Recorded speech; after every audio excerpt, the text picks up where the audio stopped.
नमस्कार.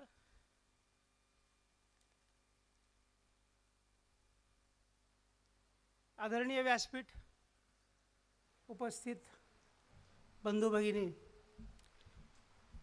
डॉक्टर बाबासाहेब आंबेडकर लिखित भारतीय रुपयाचा प्रश्न या पुस्तकाविषयी मला आपणासमोर बोलायचं आहे. वेळेच्या मर्यादेत बोलायचं आहे. जवळपास 400 पानी आणि 7 प्रकरणांचं ते पुस्तक आहे. पण तरीही त्या पुस्तकाच्या विषयी काही 20 मिनिटात बोलायचं आहे. जेवलेल्या आणि सुस्तावलेल्या अवस्थेत फार जड होईल असा विषय खरं तर नको आहे, पण तरी बोलणं भाग आहे. फार जड होऊ देणार नाही अशी काळजी घ्यायचा प्रयत्न करेन. डॉक्टर बाबासाहेब आंबेडकरांचं राष्ट्रउभारणीतलं योगदान ह्याच्यावर ज्यावेळेला मंथन करतो आपण, त्यावेळेला बाबासाहेबांमधला थोर समाज परिवर्तक, मुत्सद्दी राजकारणी, प्रभावी संसदपटू, विजिगीषू शिक्षणतज्ञ, समाजनिष्ठ विधिज्ञ, निर्भीड पत्रकार, द्रष्टा धर्मपरिवर्तक आणि तसाच श्रेष्ठ अर्थतज्ञ अशी प्रत्येक भूमिका खरं तर थक्क करून सोडणारी आहे. हाती घेतलेल्या प्रत्येक क्षेत्रात त्यांनी डोंगरा एवढं नाही तर आभाळ ठेंगणं पडेल एवढं काम केलेलं आहे. चौफेर आणि अविरत वाचन, बहुस्पर्शी अध्ययन, अखंड लिखाण हे करताना त्यांनी मनाशी एक घट्ट सूत्र बाळगलेलं होतं, जे सकाळच्या उद्घाटनाच्या भाषणामध्ये माननीय नरेंद्रजी जाधवांनी सांगितलं आहे की आम्ही प्रथम भारतीय आणि शेवटीही भारतीयच. आणि त्याच्यामुळंच बाबासाहेबांचं अर्थचिंतनसुद्धा भारत केंद्रीय नक्कीच होतं. बाबासाहेबांची अर्थशास्त्र विषयामधली रुची खरं तर त्यांच्या शैक्षणिक काळापासूनच दिसती आहे. बडा संस्थांचे राजे सयाजीराव गायकवाड यांच्याशी बोलताना त्यांनी अर्थशास्त्र विषयात उच्च शिक्षण घेण्याविषयीची इच्छा बोलून दाखवली होती. आणि त्याच्यानुसारच त्यांनी संपादित केलेल्या BA, MA, MSc, PhD, doctor of science ह्या सगळ्या पदव्या सामाजिक अर्थशास्त्राशी निगडीत अशा विषयांमधूनच पूर्ण केलेल्या आहेत. त्यासाठी सादर केलेले त्यांचे वेगवेगळे जे प्रबंध आहेत, त्या प्रबंधांमधून मांडलेले या प्रज्ञावंत भाष्यकाराचे विचार आणि त्यांचं विवेचन फक्त पदवी संपादनापुरतं मर्यादित नव्हतं, तर प्रत्येक विषयाचा इतिहासाचा तपशीलवार मागोवा घेत भविष्याचा वेध घेणारं असं ते सर्वकालिक आणि मौलिक असं चिंतन खरं तर ठरतं. भारताच्या आर्थिक प्रश्नासंबंधीचं बाबासाहेबांचं चिंतन सर्वार्थानं सामाजिक न्यायाच्या तत्वातून आणि देशप्रमाणे ओतप्रोत भरलेलं होतं. भारतीय रुपयाच्या प्रश्नावर म्हणजे रुपयाची समस्या, त्याचे मूळ आणि त्यावर उपाय, अर्थात problem of the rupee, its origin and it's solution, ह्या त्यांच्या 1923 साली प्रकाशित झालेल्या पुस्तकाच्या पहिल्या आवृत्तीच्या प्रस्तावनेतच बाबासाहेब लिहितात, माझं लिखाण भारतीय लोकांच्या भल्याच्या दृष्टीनं असल्यामुळं आणि भारतीय लोकांची आकलनशक्ती या विषयाच्या संदर्भात अपेक्षा एवढी नसल्यानं माझे अतिस्पष्टीकरणसुद्धा जरा जास्तच उपयोगाचं आहे, कारण मी काढलेल्या निष्कर्षांचा आधारच मुळात तळातला माणूस आहे. एवढ्या सुस्पष्ट हेतून हा प्रबंध लिहून London school of economics and political science या संस्थेला इंग्लंडमधली डॉक्टर ऑफ सायन्स ही अत्युच्च पदवी मिळवण्यासाठी त्यांनी सादर केलेला होता. त्यासाठी बाबासाहेबांनी जगभरातल्या अक्षरशः हजारो पानांच्या शेकडो ग्रंथांचं, अहवालांचं, सर्वेक्षणांचं, भाषणांचं, अध्यादेशांचं आणि कायद्यांचं वाचन केलं, अध्ययन केलं, अभ्यास केला आणि त्याच्यातून पुराव्यांसह स्वयंस्पष्ट असे संदर्भ त्यांनी या प्रबंधामधून आणि पुढच्या पुस्तकामधून दिलेले दिसत आहेत. त्याविषयी लिहिताना बाबासाहेब म्हणतात, चलनाच्या तत्वाविषयी झालेल्या विस्तृत आणि प्रदीर्घ चर्चेबाबत मी विशेष जागरूक आहे. भारतीय चलनाविषयी इतर लेखकांनी लिहिलेल्या मताशी मी सहमत नाही. त्यामुळं माझे निष्कर्ष सबळ पुराव्यांनिशी मांडावेत असे मला वाटते. त्यामुळे त्यातील कामाचे कमी परंतु बिनकामाचे जास्त असा आरोप लागण्याची शक्यता आहे. हे बाबासाहेबांनी त्यांच्या प्रस्तावनेमध्ये लिहिलेलं आहे. आणि या आक्षेपाचा धोका स्वीकारून सुद्धा बाबासाहेबांनी आपल्या या 7 प्रकरणांचा समावेश असलेल्या विस्तृत प्रबंधामध्ये इंग्रजांनी 200 ते 225 वर्षाच्या कालखंडात भारताची केलेली लूट परखडपणे समोर आणली. त्यांचं विस्तृत वर्णन करताना भारतीय चलन पद्धतीविषयी ब्रिटिशांनी वापरलेली मतलबी आणि दुहेरी नीती सबळ पुराव्यासह विशद केली. चलनासाठी सोनं आणि चांदी यासारख्या मौल्यवान धातूचा प्रमाणक म्हणून वापर करताना त्यांचे रुपयाशी सातत्याने विस्कळीत होत गेलेले मूल्य निर्धारण, सुवर्णमुद्रा, चांदीची मुद्रा, रौप्य मुद्रा, कागदी चलन आणि सुवर्ण परिमाणाविषयी सुवर्ण विनिमय परिमाणापर्यंत केलं गेलेलं मतलबी आणि धरसोडीचं निर्णय त्यांनी आकडेवारीसह स्पष्टपणे या प्रबंधांमधून पुस्तकामधून मांडलेले दिसतात.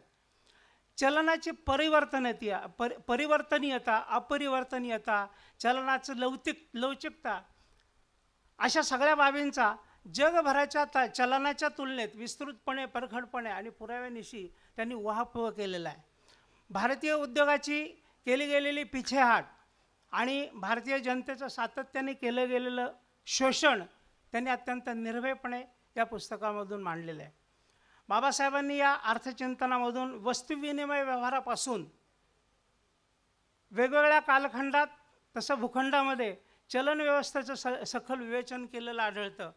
चलनासाठीच्या धातूची सममूल्यता, टांगसाळीबाबतचं धरसोडीची कार्यप्रणाली, प्रांतिक वित्तव्यवस्थेतली चलन वटणावळीबाबतच्या समस्या, प्रांतिक, खाजगी आणि सरकारी बँकांमधल्या तफावतपूर्ण व्यवहार, उशिराने स्वीकारलेली केंद्रीभूत अर्थरचना, कर्ज रोखे, हुंड्या कर्ज यामधली अनियमितता, ब्रिटिशांची आयात निर्यात धोरणामधली तफावत, जाचक करपद्धती, अविवेकी आणि सदोष राजनीती, उधळपट्टीचा कारभार, सैन्य, युद्ध आणि प्रशासनावर केला जाणारा अवाढव्य खर्च, रस्ते, कालवे, विद्युत, दूरसंचार अशा पायाभूत लोकोपयोगी कामाबाबत शासनाची असलेली उदासीनता, अशा अनेक विषयांवर बाबासाहेबांनी आकडेवारी, पुरावे यांच्यासह कोरडे ओढलेले आढळतात. पण फक्त ते कोरडे ओढून किंवा टीका करून थांबत नाहीत, तर भारतीय समाज रचनेला अनुरूप अशी व्यवहार उपाययोजनासुद्धा बाबासाहेब या पुस्तकामधून सांगतायत. वास्तविक राजकीयदृष्ट्या देशात आणि जागतिक स्तरावर अत्यंत स्फोटक अशी परिस्थिती किंवा पार्श्वभूमी त्यावेळेला होती. म्हणजे जनरल डायरने केलेला गोळीबार असेल किंवा पहिल्या महायुद्धाची नुकतीच थांबलेली धामधूम असेल, अशा सगळ्या पार्श्वभूमीवर आपल्यावर राज्य करणाऱ्या राज्यकर्त्याच्या देशात जाऊन त्यांच्या भ्रष्ट कारभाराचे वाभाडे काढायचे आणि त्यांच्या चुकीच्या धोरणावर टीका करायची, त्यांच्याच विद्यापीठात संशोधन विषयासाठी सर्वोच्च पदवी मागायची, हे धाडस खरं तर बाबासाहेबच करू जाणत. आणि अखेर व्हायचं तेच झालं. लंडन विद्यापीठाच्या समितीनं त्यांचा प्रबंध नाकारला. त्याची कारणं देताना त्या समितीनं म्हटलेलं आहे की प्रबंधातली भाषा ब्रिटिश सरकारच्या धोरणाविरुद्ध आहे आणि तशीच ती स्पष्टपणे तीव्र विरोध करणारी अशी आहे. ही भाषा तिखट, शिवराळ आणि जहाल स्वरूपाची आहे, असा आक्षेप समितीनं नोंदवल्यानंतर बाबासाहेबांनी सामोपचाराच्या भूमिकेतून त्याच्यावर उहापोह केला. त्याने असं म्हटलं की माझं कोणतंही म्हणणं चुकीचं किंवा अशास्त्रीय आहे असं मला दाखवून दिलं तर मी तेवढा भाग गाळीन. पण या सगळ्या चर्चेमध्ये त्यांनी धरलेला किंवा समितीनं धरलेला हेका बघून बाबासाहेब म्हणतात की सगळाच प्रबंध तुमच्या मतासारखा करा, हा सल्ला मला मान्य नाही आणि मी तो मान्य करणं शक्यही नाही. तुम्ही मला पदवी दिली नाही तरी बेहत्तर, मी हिंदुस्थानात जाऊन हा प्रबंध जगासमोर मांडीन. हे ठणकावून सांगितल्यानंतर बाबासाहेबांचे मार्गदर्शक, त्यांचे गुरु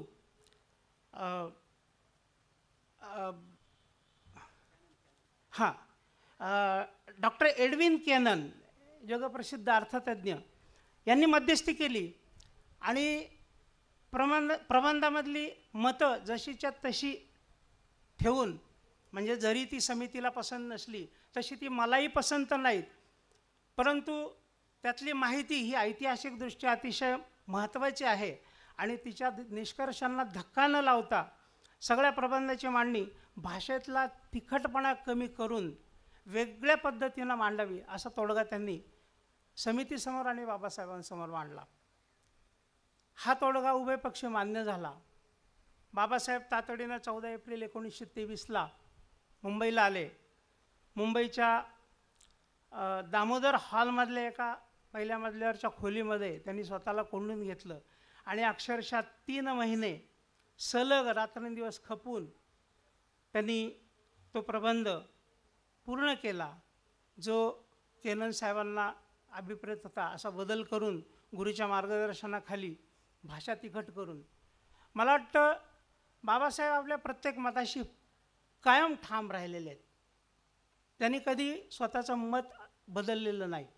मग अशी चर्चा करताना सर म्हणत होते, मी ऐकत होतो मागे बसून, हे खरं आहे की बाबासाहेबांनी आपलं मत कधीच बदललेलं नाही. ही एवढी एक वेळ असावी कदाचित त्यांच्या आयुष्यातली की त्यांनी मत नाही बदललं, थोडीशी भाषा बदलली.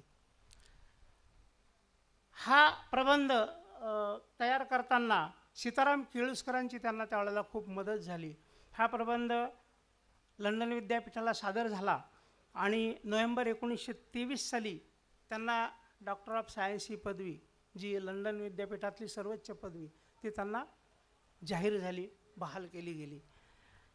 ही बातमी किंवा हे अत्युच्च यश याचं वृत्त बाबासाहेबांना समजलं आणि बाबासाहेबांच्या डोळ्यासमोरून सगळा तो पटल गेला किंवा सगळी ती आठवणी सगळ्या गेल्या की ज्याच्यासाठी त्यांना इतकी धडपड करावी लागली होती. आणि असं सांगतात की ती बातमी कळल्याबरोबर बाबासाहेब अक्षरशः ओक्साबोक्शी रडले. विशेष म्हणजे 1923 साली प्रकाशित केलेला हा ग्रंथ, त्याची पहिली आवृत्ती 1923 साली प्रकाशित केली आणि तब्बल 24 वर्ष या विषयाकडे कोणी डुंकून पाहिलं नाही किंवा कोणी काहीही लिहिलं नाही. 1947 साली बाबासाहेबांनीच या पुस्तकाची दुसरी आवृत्ती काढली. ही आवृत्ती काढायचं कारण त्याची आवश्यकता, त्या पुस्तकाच्या दुर्मिळ असलेल्या प्रती आणि त्याची वाढती मागणी. स्वतंत्र भारताच्या अर्थविषयक भवितव्यासाठी तो मार्गदर्शक असलेला ग्रंथ बाबासाहेबांनी 1947च्या 7 मेला प्रकाशित केला. ह्या दुसऱ्या आवृत्तीचं प्रकाशन करताना बाबासाहेबांनी दुसरा खंड प्रकाशित करायचं खरं तर मनोदय व्यक्त केला होता. भारतीय चलन आणि बँका यांचा 1923 पासूनचा पुढचा इतिहास हा प्रकाशित करायचा मानस त्यांनी व्यक्त केलेला होता. परंतु दुर्दैवानं अन्य काही कामाच्या व्यस्ततेमध्ये बाबासाहेबांना तो प्रकल्प काही पूर्ण करता आला नाही, तो खंड पूर्ण झाला नाही आणि खरं तर भारत एका दूरगामी अर्थचिंतनाला मुकला असं दुर्दैवाने म्हणावं लागेल. पहिल्या आवृत्तीत बाबासाहेब म्हणतात, अर्थशास्त्राविषयी ते जे मत व्यक्त करतात की अर्थशास्त्र हा विषयच मुळात समजायला अवघड आहे. त्यांनी जे म्हटलं की आकलनशक्ती कमी आणि समजायला अवघड, त्यामुळे सामान्य माणसाला हा समजणं अवघड आहे. अर्थतज्ञसुद्धा बऱ्याचदा त्याच्यातले बरेचसे विषय खूप वेळा वाचूनसुद्धा समजून घेतात पण समजत नाही असं म्हणतात. सामान्य माणसाला तर समजणं शक्यच नाही. म्हणूनच बाबासाहेबांनी शब्दशः गहन आणि जागतिक स्तरावरचा विषयाचा अक्षरशः असंख्य असे संदर्भ तसेच आकडेवारीसह हा प्रबंध खूप विस्ताराने लिहिलेला आहे. म्हणजे मी मगाशी म्हटलं तसं 7 प्रकरणं आणि जवळपास 400 पानं एवढं ते पुस्तक झालेलं आहे. आणि या अशा विस्तृत पुस्तकामध्ये त्यांच्या पहिल्या आवृत्तीच्या प्रस्तावनेबरोबर त्यांचे गुरु डॉक्टर एडविन केनन यांनी ग्रंथाविषयी थोडंसं असं लिहिताना त्याने असं म्हटलेलं आहे की आंबेडकरांच्या व्यवस्थेविरुद्ध असलेल्या बंडाशी मी सहमत नाही, तसंच त्यांच्या त्याविषयींच्या मुद्द्यांचे मी समर्थनसुद्धा करत नाही. परंतु मी जरी त्यांना चुकीचं मानलं तरी त्यांनी निर्माण केलेले प्रश्न डोक्यात खिळ ठोकल्यासारखे झिंझिण्या निर्माण करतात. हे एडविन केननने त्यांच्या थोडंसं ग्रंथाविषयी असं जे म्हणले त्याच्यामध्ये केलेलं विधान आहे. या ग्रंथाचे पूर्वार्ध ठरावेत असे 2 प्रबंध बाबासाहेबांनी त्याच्या आधी प्रकाशित केलेले आहेत. त्यातला 1915 साली MA पदवीसाठी अमेरिकेमध्ये administration and finance of east India company म्हणजे ईस्ट इंडिया कंपनीचं प्रशासन आणि अर्थनीती हा पहिला प्रबंध. आणि त्याच्यानंतर त्याचाही पुढचा भाग ठरावा असा ब्रिटिश भारतातील प्रांतिक वित्ताची उत्क्रांती, the evolution of provincial finance in British India, हे 2 ग्रंथ खरं तर रुपयाची समस्या ह्या ग्रंथाचे पूर्वार्ध ठरावेत असे ते 2 ग्रंथ.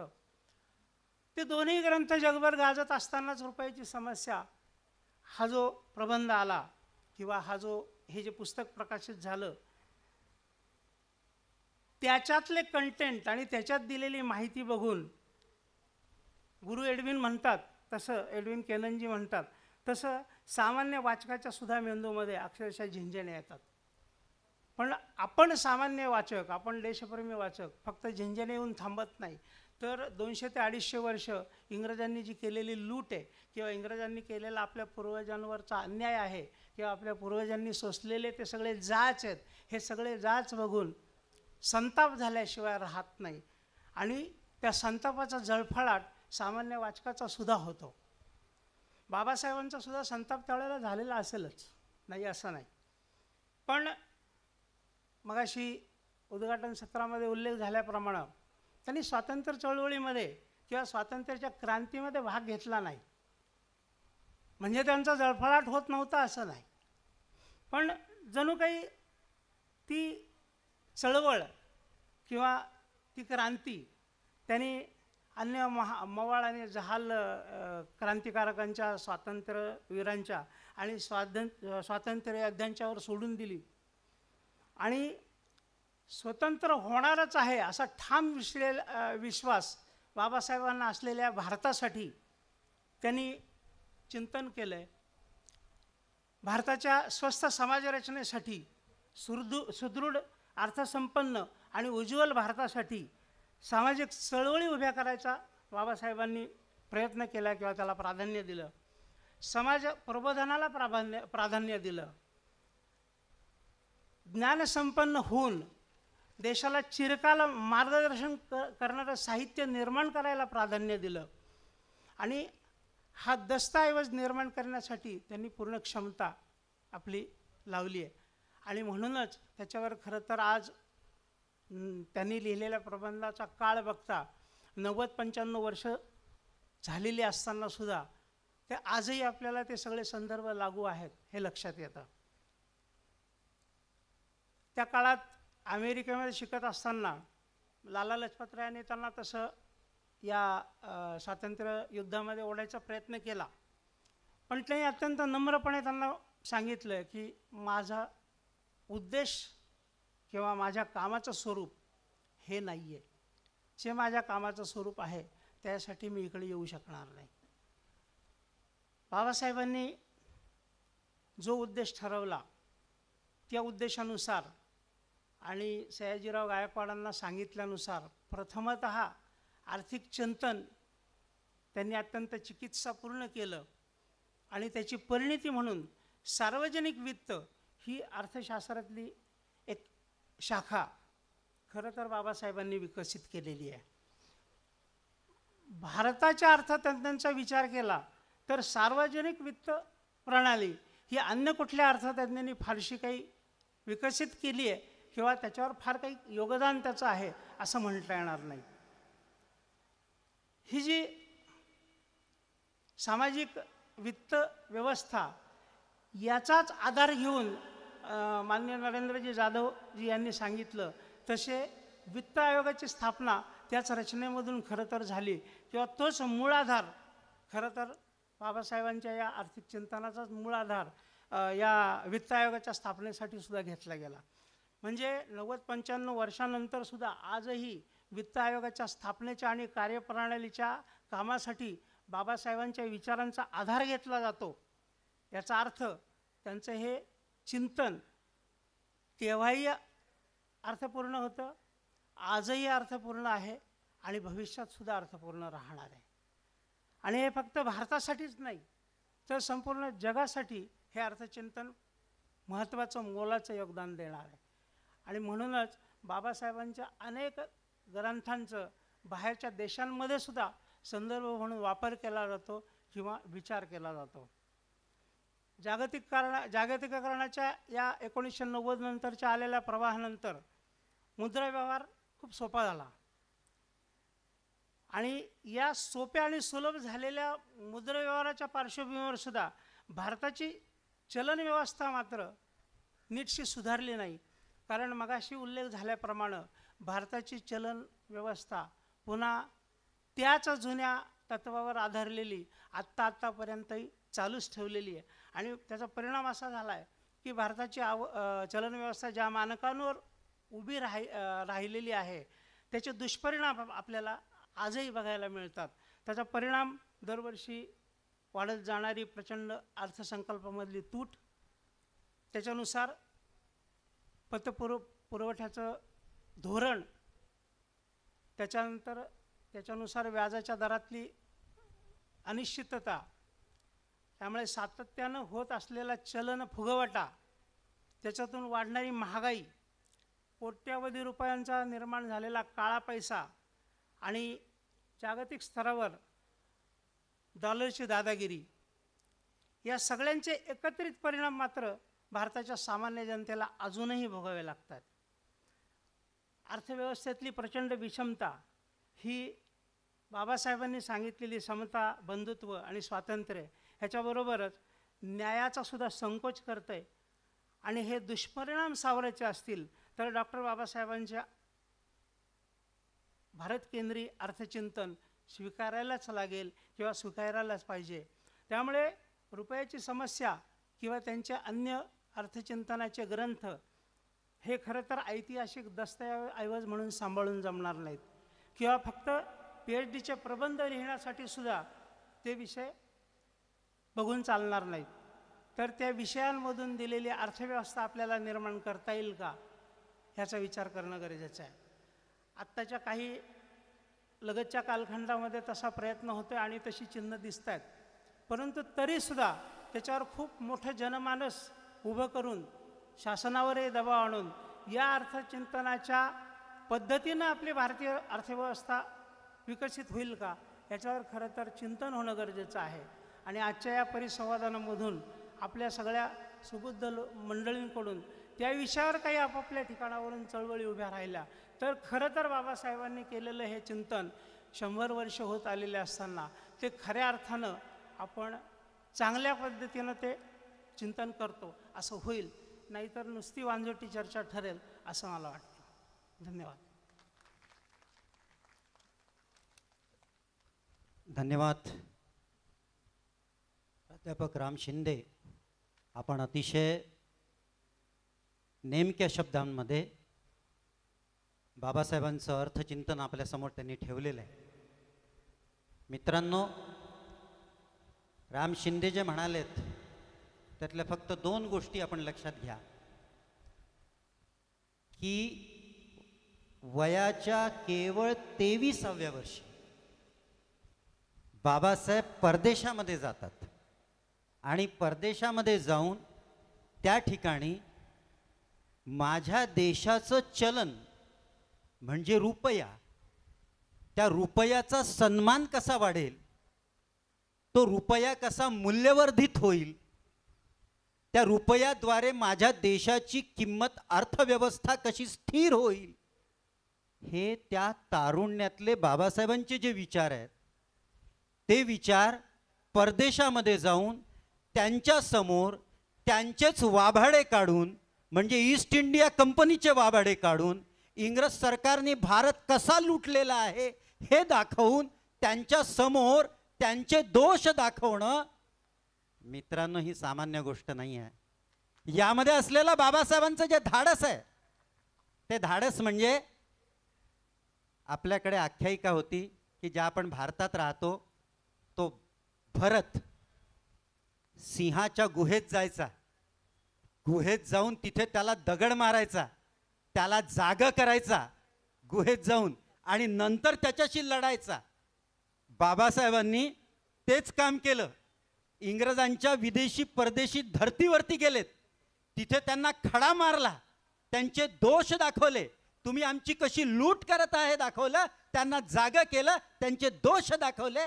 हे कार्य अद्वितीय कार्य नाही, राष्ट्रीय आणि क्रांतिकारक कार्य आहे. म्हणून बाबासाहेबांचं आपण सगळ्यांनी या ठिकाणी आपण चिंतन करतोय. बाबासाहेबांच्या संदर्भामध्ये त्यांनी म्हटलं की आजही वर्तमानामध्ये तुमचा माझा रुपया, माझं चलन का वर्धित होत नाहीये. मगाशी नरेंद्र जाधव जे म्हणालेत की त्यांचं कॅनन विरुद्ध सांगितलेला आपण आत्ताचा विवाद तो तर आहेच, त्याच्या पलीकडे केन्सच्या विरुद्ध त्यांचा झालेला विवाद तोही आहे.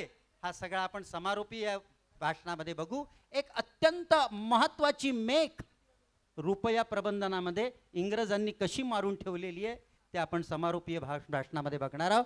तत्पूर्वी आपल्यासमोर या संदर्भाने अर्थचिंतनाच्या संदर्भाने नागपूरचे तरुण अभ्यासक अर्थशास्त्राचे प्राध्यापक अंकुश साहू हे अर्थचिंतन तर मांडतातच आहे, अर्थचिंतनातील त्यांचं योगदान मांडतात आहे, त्यासोबत परराष्ट्र धोरणही मांडतात आहे. मी त्यांना विनंती करतो की त्यांनी आपले विचार ठेवावे. धन्यवाद.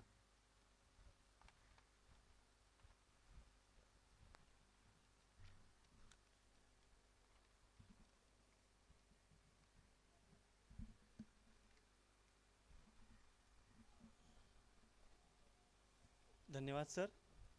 आजच्या या चर्चासत्राचे अध्यक्ष आदरणीय शास्त्री सर, आत्ताच स्वादिष्ट अशा भोजनाचा आनंद आपण घेतला आहे आणि त्याची प्रचिती मला वाटतं सगळ्यांनाच येत आहे, कारण बऱ्याचशा लोकांच्या डुलक्या दिसत आहे. त्यामुळे आयोजकांना ही पावती आहे की भोजन खूप सुंदर झालेलं आहे. मित्रांनो, डॉक्टर बाबासाहेब आंबेडकर आपल्या देशाच्या अर्थनीती योगदान व परराष्ट्र धोरण हा माझ्याकडे असणारा एक विषय आहे. या विषयाचा अभ्यास करताना मला असं आढळलं की लहानपणापासून कॉलेजेसमध्ये जे पाश्चात्य अर्थशास्त्रज्ञ आहे, ज्याला आपण अर्थशास्त्राचे जनक ॲडम स्मिथ, रिकार्डो, माल्थस यासारखे अनेक अर्थशास्त्रज्ञ शिकवल्या जातात, त्यांनी पर्टिक्युलर एका घटकांवर विचार केलेला आहे.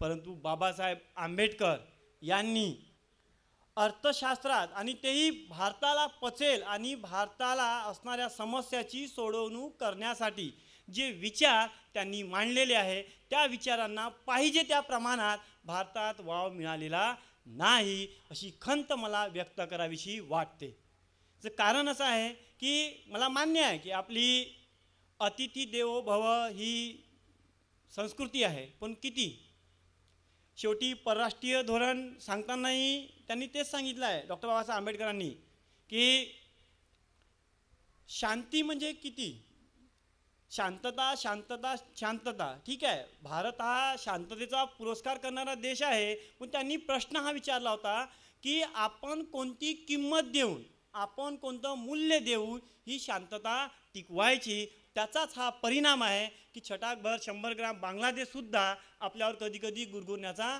प्रयत्न करतो. आपल्याला जंगलाचा वाघ व्हायचा आहे की सरकशीत राहणारा वाघ व्हायचा आहे, हे आपल्याला ठरवायचं आहे. आणि हे बाबासाहेबांनी त्या काळात आपले विचार मांडताना स्पष्ट केले होते. एक डॉक्टराकडे एक व्यक्ती जातो आणि तो म्हणतो, डॉक्टर साहेब मला हे इथेही दुखतं, इथेही दुखतं, हे इथेही दुखतं आणि इथेही दुखतं आणि पायालाही दुखतं आणि कमरेलाही दुखतं. तो डॉक्टर म्हणतो, त्रास तुझ्या शरीराला नाही आहे, त्रास तुझ्या बोटात आहे, तू जिथे बोट लावतं तिथंच दुखतं. हेच झालं आहे आपल्या संविधानाचं.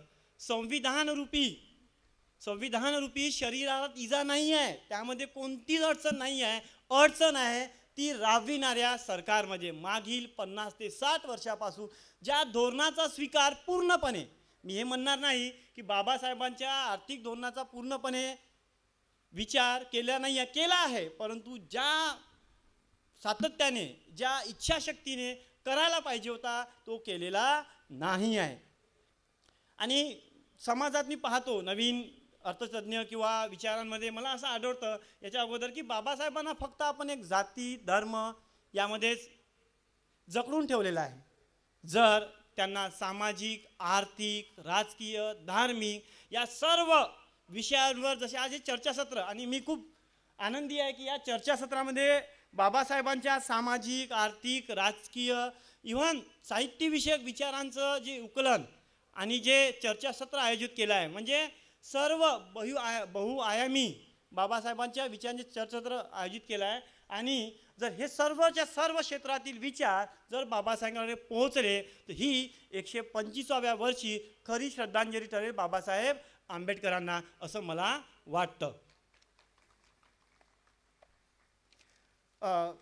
आदरणीय अध्यक्षांनी वेळ कमी दिलेली आहे, 15 ते 20 मिनटं, आणि डॉक्टर बाबासाहेब आंबेडकरांचे आर्थिक विचार मला वाटते 25 वर्ष जरी अभ्यास करत राहिलो तरी ते वेळसुद्धा कमी जाईल. त्यामुळे मी फक्त, आणि मलाही माहिती आहे विषय थोडा कठीण आहे आता रामसरांनी सांगितल्याप्रमाणे, पण मी काही फक्त मोजक्या घटकांवर त्यांच्या प्रकाश टाकतो आणि ते सांगण्याचा प्रयत्न करतो. डॉक्टर बाबासाहेब आंबेडकरांचं जीवन एक धगधगत्या अग्निकुंडातील एक तडपता जीवन प्रवाह होता. कारण त्यांचा जन्म हा एका गरीब कुटुंबात झाला होता आणि त्यांना माहिती होतं की गरिबी काय असते. त्यांनी, म्हणजे आपण आताच विषय निघाला होता पैशासंबंधी त्यांनी आपले विचार 23व्या वर्षी मांडले. बरोबर आहे. We cannot eat money but without money we cannot eat. पैसा खाऊ शकत नाही पण पैशाशिवाय खाऊही शकत नाही. त्यामुळे कोणत्याही अर्थव्यवस्थेचा सर्वात महत्त्वाचा आणि मजबूत घटक तो म्हणजे पैसा. बाबासाहेबांनी गरिबी जवळून पाहिली होती आणि त्यांना माहीत होतं की भारतातील जर अस्पृश्य दलित किंवा जे आर्थिक दृष्टीने कमजोर आहे अशा लोकांना जर सुदृढ बनवायचं असेल तर त्यांना रोजगारविषयक संधी उपलब्ध करून देणे गरजेचं आहे. आणि त्यांना माहीत होतं, जसं नरकसने म्हटलं आहे, why country is poor because it is poor. देश गरीब आहे कारण तो काय आहे, गरीब आहे. ही म्हण बाबासाहेबांना सुद्धा माहिती होती आणि त्या विचारधारेतून बाहेर काढण्यासाठी त्यांनी सर्वात प्रथम जो भर दिला होता तो कृषी क्षेत्रावर दिला होता. त्या काळात खूप प्रसिद्ध म्हण होती की शेतकरी हा कर्जातच जन्म घेतो आणि कर्जातच मरतो. तर जर ग्रामीण भागातील आणि ग्रामीण भारतीय लोकांचं दारिद्र्य जर दूर करायचं असेल तर सर्वात महत्त्वाचं आहे कृषीचा विकास घडवून आणणे. कारण जर कृषीचा विकास झाला तर संपूर्ण देशाचा विकास होईल आणि संपूर्ण देशाचा विकास जाईल तर भारत एक सुदृढ राष्ट्र असे बनेल. मी काही त्यांचे जे महत्त्वाचे विषय होते त्याविषयी मी इथे मांडण्याचा प्रयत्न करतो. सर्वात प्रथम त्यांचं अर्थशास्त्राचे योगदान आहे ते आहे आर्थिक लोकशाही. आर्थिक लोकशाही ही विकासाची गुरुकिल्ली आहे.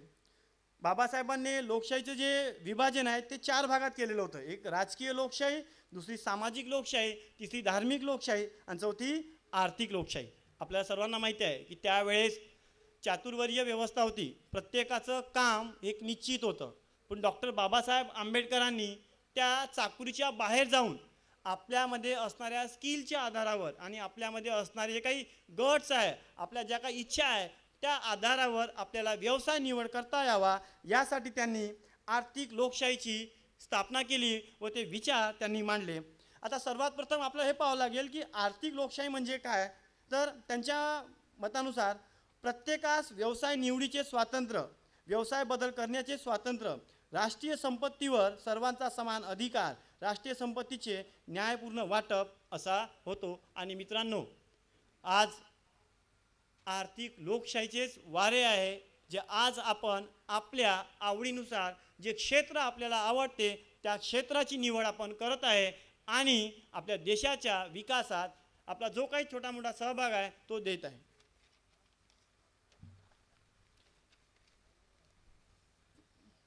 तसंच बाबासाहेबांनी अशा कोणत्याही एका निश्चित विचारधारेच्या सहजा पाया उभा केला नाही.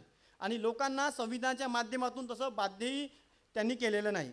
जर ते बाध्य केलं असतं तर आज व्यक्तिगत आर्थिक स्वातंत्र्य आपणास भारतीय नागरिकांपासून हिरावून घेतलं गेलं असतं. हे सर्वात महत्त्वपूर्ण योगदान डॉक्टर बाबासाहेब आंबेडकरांचे आहे. आणि त्यानंतर दुसरा जो मुद्दा आहे तो खोती प्रथा.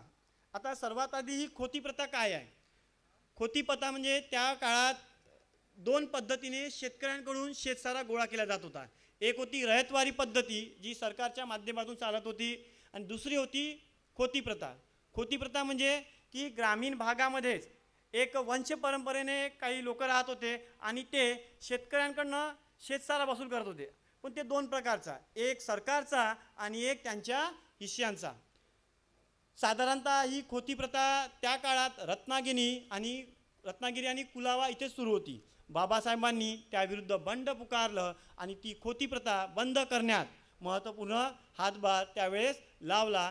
आणि त्यामुळे आजसुद्धा जर समजा त्या काळात खोती प्रथा जर बंद झाली नसती तर आज मोठ्या प्रमाणात ग्रामीण शेतकऱ्यांचे हाल झालेले असते. हे वर्तमान म्हणजे बाबासाहेबांनी जो भूतकाळात कार्य केलेलं आहे त्या त्या कार्याची जी प्रचिती आहे ती आपल्याला वर्तमान काळात येत आहे. त्यानंतर त्यांचे कृषी आणि भूसुधारणेबाबत त्यांचे विचार. मित्रांनो, आज आपण पाहत आहे शेतकऱ्यांच्या आत्महत्या दिवसांदिवस वाढत आहे. सरकार प्रयत्न करत नाही असं आहे का? सरकार प्रयत्न करत आहे आणि मागील 50-60 वर्षापासून करत आहे. परंतु त्या प्रयत्नामध्ये फक्त पॅकेजेस देऊन शेतकऱ्यांच्या आत्महत्या थांबणार नाही, तर त्यासाठी एक निश्चित आणि कायमस्वरूपी व्यवस्था आपल्याला करावी लागेल. आणि हे जे विचार आहे हे विचार त्या काळातच डॉक्टर बाबासाहेब आंबेडकरांनी मांडले होते. त्या काळात जी लहान लहान शेती होती, आजही आपल्याला माहीत आहे की भावंड असतात, त्यांच्यामध्ये वाद होतात आणि शेतीचं विभाजन होतात. विभाजन झाल्यामुळे शेतीचा आकार जो आहे तो दिवसांदिवस काय होत आहे? लहान होत आहे. त्या लहान आकारामध्ये पूर्णपणे उत्पादन घेणे शक्य नाही. त्यामुळे त्या काळात डॉक्टर बाबासाहेब आंबेडकरांनी सहकारी शेतीची संकल्पना मांडली होती आणि खूप उपयुक्त. सहकारी शेती म्हणजे काय? तर शेतकऱ्यांनी आपली शेती एकत्र आणावी. आता एकत्र आणावी